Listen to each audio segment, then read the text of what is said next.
kalau gue mau bisnis sama teman gue, pertimbangannya apa aja? Pertanyaan yang menarik, bos. Sebenarnya approach-nya beda-beda. Satu, itu tuh complementary skill set. Artinya skill setnya jangan sama. Lu jago finance, dia jago finance, lu berdua partneran. Usahaan kita jago banget finance dong. Buat finance, cuman salesnya kosong. Itu complementary lah, harus lah. Lu jago bikin produk dan jago sales. Karena dua ya. Buat awal yang penting jago satu produk dua partneran sales lah. Finance belakangan gak masalah. Tapi ternyata itu doang gak cukup, bos. Gue baca buku, ini buku favorit gua. Buku apa tuh?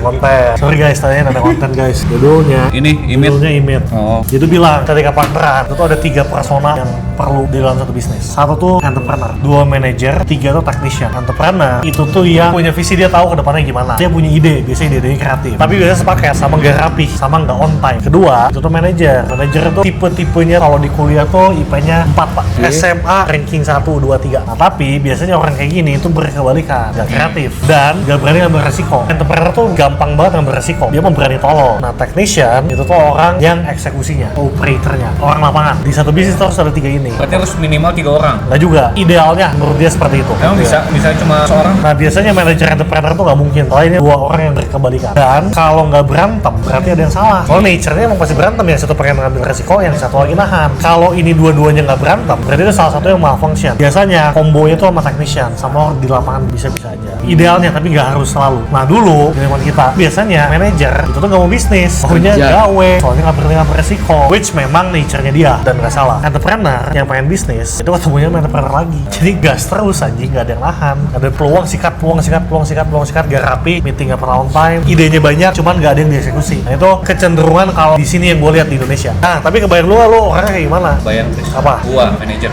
Technician kayaknya. Pengennya langsung di lapangan. Di lapangan, meeting gitu malas. Terakhir, teori oke lah kebayang, tapi prakteknya coba kasih contoh. Jadi case-nya, dulu gue bikin bisnis selalu sampai entrepreneur lagi nih. Symptoms-nya, gagalnya kenapa? Idenya banyak, eksekusinya nggak ada. Soal timeline-nya nggak jelas, jadwalnya nggak jelas. Ribut nggak? Nggak ribut, soalnya semuanya setuju. Itulah awal mula kegagalannya, bos. Nah, makanya kedua, waktu gue bangun Fitio, gue ajak partnernya orang yang 180 derajat beda sama gue. Gue ajakin partner gue Cemal. Ribut mulu sama dia. Bilang cocok ya kagak, nggak mungkin cocok. Tapi nature-nya memang harusnya nggak cocok. Cemal manajernya, technician yang orang lapangannya dia punya background di kitchen, jago masak, dia ngerti flow operasional. Gue entrepreneurnya. Jadi ketika gue mau menggila, ada yang rasionalnya, Cemal. Tapi ketika Cemal gak berani ngambil resiko, di balance sama gue berani ngambil. Yang nge-call siapa? Yang ambil keputusan, itu gak ada hubungannya sama ini. Tapi jabatan di perusahaan CEO yang ambil. Beda lagi. Final call-nya beda lagi. CEO-nya harusnya siapa? Itu gak ada bedanya, terserah. Tapi jarang sih, kalau gue lihatnya entrepreneur ya banyak ya. Soalnya kan yang punya vision ke depan dia, yang punya plan ke depan. Tapi di lapangan ya terserah. Ya udah, makasih Tris.